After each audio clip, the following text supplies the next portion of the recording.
From The National, this is Trending Middle East. I'm Mina Aldroubi. It's Thursday, June 26th. Here are today's headlines.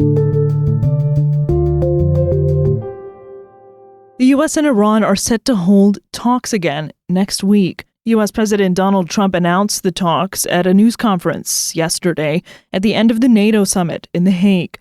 We're going to talk to them next week with Iran.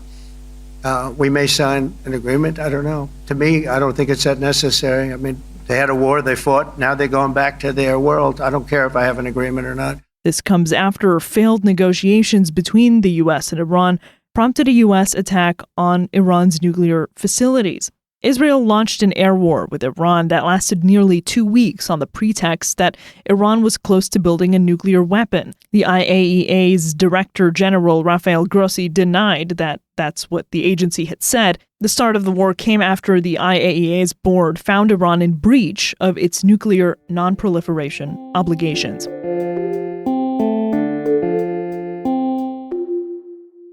Seven Israeli soldiers have been killed in recent fighting in southern Gaza, the military said on Wednesday. The Palestinian death toll in the enclave continued to mount. Israeli media reported that 6 soldiers and a platoon commander were killed in the city of Khan Yunis when an explosive device planted on their vehicle was detonated. 6 of the dead soldiers were named by the army, while the family of one withheld his identity.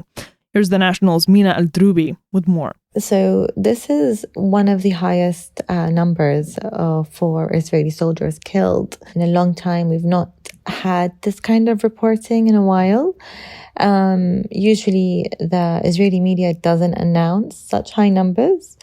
So it's quite significant, especially as the war has been ongoing for over a year and a half.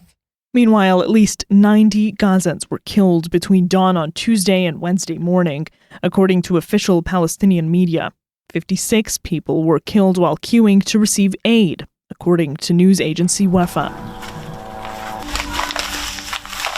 Israel imposed a 2-month blockade on Gaza in early March that has created famine-like conditions in the enclave, according to rights groups. Israel lifted the blockade last month with the launch of a new aid group to distribute supplies called the Gaza Humanitarian Foundation. But aid sites run by the private American contractor with U.S. and Israeli government support have been plagued by violence and chaos. Israeli Prime Minister Benjamin Netanyahu said his country must complete the campaign against Iranian access by defeating Hamas. He declared a historic win against Iran's nuclear program in the 12 days of U.S. and Israeli bombings. He also said that his government has work that was unfinished in Gaza, where 50 hostages remain captive since Hamas's attack. A new militant group, which expressed affinity with ISIS, has claimed responsibility for the suicide bombing at a church in Damascus on Sunday. It's called Ansar al-Sunnah.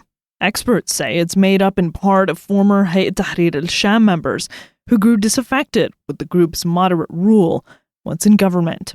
The new group said it carried out the attack at Mar Elias Church in Damascus in response to what it called provocations by the Christians of Damascus. The shooting and suicide bombing left 25 people dead in the low-income district of Duaila. It was one of the deadliest attacks on civilians since the ouster of Bashar al-Assad in December. Combating ISIS is a crucial step for Syria's new government as it tries to appeal to minorities in the country and garner U.S. support. U.S. President Donald Trump and Syrian President Ahmed al-Shara, who also heads HTS, had a breakthrough meeting last month. Trump had said the U.S. would lift sanctions against Syria to help usher in stability under the new authorities. That's all for this morning's headlines. You can get these stories and follow our live coverage at our site. Mina Aldroubi, The National.